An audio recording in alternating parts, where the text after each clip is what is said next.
Hello, তোমাদের অনেকের মনের মধ্যে কোশ্চেন্স থাকে যে একটা বাচ্চার স্কুলে ভর্তি হওয়ার অ্যাপ্রোপ্রিয়েট এজ কোনটি। আবার অনেকেই তোমরা মনে করো যে আমার বাচ্চার বয়স তো 4 বছর 4.5 বছর হয়ে গেছে, এখন স্কুলে অ্যাডমিশন নেয়নি, সেক্ষেত্রে আমার বাচ্চাটি কোন ক্লাসে জয়েন হবে, নার্সারি না প্রি নার্সারি। আবার তোমরা অনেকেই মনে করো যে আমার বাচ্চা তো ছোট, আমার বাচ্চা নার্সারির সিলেবাস সব কমপ্লিট, তাহলে কি তাকে হায়ার ক্লাসে ভর্তি করতে হবে। এই সমস্ত কোশ্চেন্স, এই সমস্ত কনফিউজড দূর করার জন্য এই ভিডিওটা তোমরা পুরোটা দেখো। এই ভিডিওর মাধ্যমে তোমরা সমস্ত কিছু জানতে পেরে যাবে যতটা আমি জানি, কারণ আমারও ছোট্ট ডটার আছে। আমি আগেও বলেছি তার এজ 5+, তো আমিও অনেক প্রবলেমের সম্মুখীন হয়েছিলাম, সেখান থেকে কিভাবে আমি জানতে পেরেছি এই সমস্ত আজ তোমাদের সাথে শেয়ার করব। হ্যালো, আমি Manisha and welcome to our channel bright mind academy.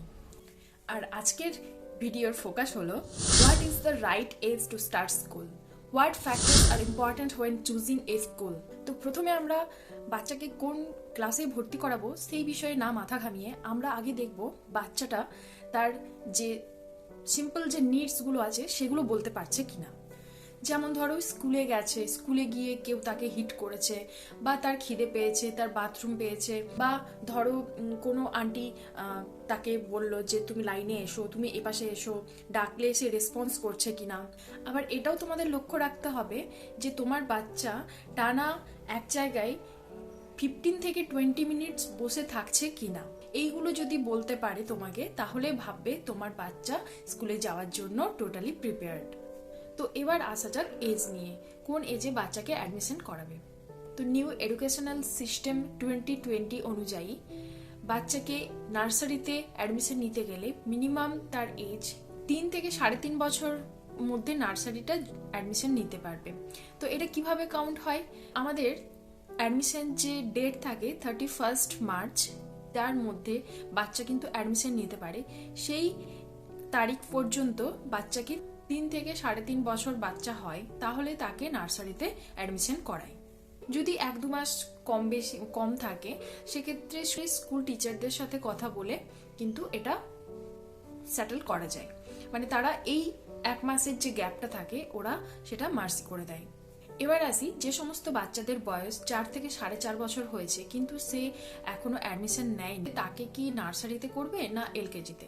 দেখো, তোমার বাচ্চা যদি নার্সারির যে সিলেবাস, ধরো বডি পার্টস, এ থেকে জেড পর্যন্ত নাম্বারিং, এই সমস্ত যে নার্সারি সিলেবাসটা তোমার বাচ্চা যদি জানে, তাহলে কিন্তু 4 বছর বা 4.5 বছর হলেও কিন্তু তোমার বাচ্চাকে এলকেজিতে অ্যাডমিশন করাতে অনায়াসে পারবে।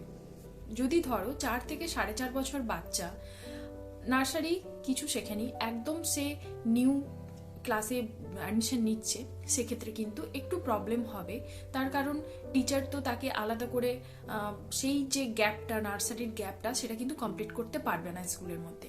সেক্ষেত্রে তোমাদের মানে প্যারেন্টসদের বলছি, প্যারেন্টসদের বাড়িতেই কিন্তু সেটা কমপ্লিট করতে হবে। আবার ধরো কোনো বাচ্চা 3 থেকে 3.5 বছরে নার্সারির সমস্ত সিলেবাসে যা যা হয় সব জানে, এমনকি এক্সট্রা অনেক কিছু জানে, সেই সমস্ত বাচ্চাদের ক্ষেত্রে প্যারেন্টসরা যদি মনে করো যে এলকেজিতে তাকে দেবে, সেটা কিন্তু একটা ভাবার বিষয়। তার কারণ তার নার্সারি আর এলকেজির যে এজ গ্যাপিং, সেই এজ গ্যাপিংটা কিন্তু ভাইটাল ব্যাপার। কারণ তোমার বাচ্চা যখন এলকেজি স্টুডেন্টদের মানে এলকেজি ফ্রেন্ডদের সাথেও যখন ক্লাস করবে, যখন বুঝতে পারবে তার থেকে তার ফ্রেন্ডরা 1 থেকে 1.5 বছরের বড়, সেক্ষেত্রে কি সে ফিজিক্যালি বা মেন্টালি অতটা কি স্বতঃস্ফূর্তভাবে তাদের সঙ্গে মিশতে পারবে, এটা কিন্তু বাচ্চাদের মাইন্ডে কিন্তু খুব এফেক্ট পড়ে। তো এটা কিন্তু অবশ্যই ভেবে চিন্তে কিন্তু অ্যাডমিশন করাবে। তো আমার মত ওয়াইজ যদি তোমরা জানতে চাও, তাহলে কিন্তু তাকে নার্সারি, সে যতই জানুক, তাকে নার্সারিতে অ্যাডমিশন করানোটাই কিন্তু বেস্ট।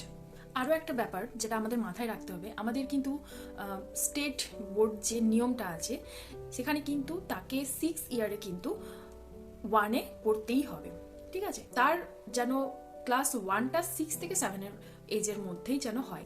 এবার সব থেকে যেটা ইম্পর্ট্যান্ট ব্যাপার, যে স্কুল সিলেক্ট আমরা কিভাবে করব। তো স্কুল সিলেক্ট করার আগে আমরা কোন কোন ব্যাপারগুলো প্রায়োরিটি দেব, তো এখন আমি সেটাই বলবো। তো প্রথমেই আসি কিন্তু ডিস্টেন্স। বাড়ি থেকে স্কুলের ডিস্টেন্স যেন 2 থেকে 3 কিলোমিটারের মধ্যে থাকে। এমন যেন না হয় যে একটা বাচ্চা ভালো স্কুল চুজ করতে গিয়ে তাকে 1 থেকে 1.5 ঘন্টা কিন্তু যাওয়া আসা করতে হচ্ছে। সেক্ষেত্রে কিন্তু একটা বাচ্চার ফিজিক্যালি এবং মেন্টালি কিন্তু অনেকটা হ্যারাসমেন্ট প্লাস স্ট্রেস ফিল করতে হয়। সেক্ষেত্রে কি করতে হবে, যদি তোমাদের পাশাপাশি ভালো স্কুল না থাকে সেক্ষেত্রে ভালো স্কুলের কাছে গিয়ে তোমাকে থাকতে হবে। তো এবার আসি ফিস স্ট্রাকচার। প্রত্যেক স্কুলের ফিস স্ট্রাকচার কিন্তু সেম হয় না। তো তোমরা যখন অ্যাডমিশন করাতে যাবে তখন কিন্তু স্কুল কর্তৃপক্ষ তোমাদের একটা মান্থলি ফিস স্ট্রাকচার দিয়ে দেবে। এক্ষেত্রে তোমাদের যেটা খেয়াল রাখতে হবে যে তাতে কোনো হাইডেন ফিস লাগে কিনা, সেই ব্যাপারে কিন্তু তোমাদের স্কুল কর্তৃপক্ষের কাছে ডিটেলসে কথা বলে নিতে হবে। এবার যেটা মোস্ট ইম্পর্ট্যান্ট, বাচ্চার সেফটি মিন্স বাচ্চার যাওয়া আসা, কিসে যাচ্ছে, তাকে নামানো, তাকে বাড়ি থেকে তোলা, স্কুলে নামানো, এই যে সেফটির ব্যাপারটা, এখানে কিন্তু কোনো রকম কোনো কম্প্রোমাইজ হবে না। এই ব্যাপারটা কিন্তু খুব ভালোভাবে নজরে রাখতে হবে। এবার হচ্ছে আমরা আসি টিচার কোয়ালিফিকেশন। এটা হচ্ছে একটা ইম্পর্টেন্ট পার্ট, যেটা কিন্তু আমাদের প্যারেন্টসদের খেয়াল রাখতে হবে।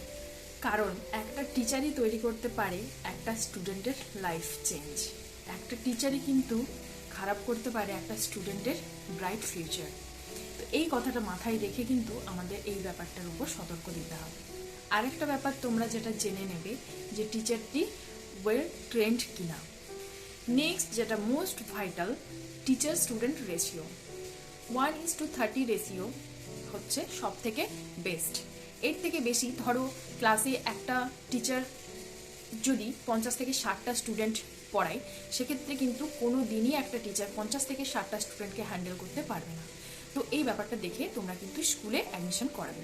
যেটা তোমরা করবে, বাচ্চা যখন স্কুল থেকে বাড়িতে ফিরবে তাদের কিন্তু অনেক কোশ্চেন্স করবে রিলেটেড স্কুল, মানে স্কুলের স্টাডি মেথড কী টাইপের হচ্ছে, শুধুমাত্র কি এক্সাম অ্যান্ড ক্লাস হোমওয়ার্ক এই বেসিসে হচ্ছে, না তাদের সেখানেই play based extra curriculum extra অ্যাক্টিভিটির মাধ্যমে তাদের পড়ানো হচ্ছে। তো এই ব্যাপারটা কিন্তু তোমার বাচ্চাই কিন্তু তোমাকে ভালোভাবে বলতে পারবে। তোমরা যারা এতক্ষণ পর্যন্ত আমার ভিডিওটা দেখেছো নিশ্চয়ই তোমাদের কাজে লেগেছে। তো অবশ্যই চ্যানেলটা সাবস্ক্রাইব করে রাখো, যাতে আবার নেক্সট কোনো ইম্পর্টেন্ট যদি মনে হয় ইম্পর্টেন্ট ভিডিও আসলে ফার্স্ট নোটিফিকেশন তোমরা পেয়ে যাবে। তো আজকের মতো টাটা, সবাই তোমরা খুব ভালো থাকো আর আমার চ্যানেলটা অবশ্যই ওয়াচে রাখো।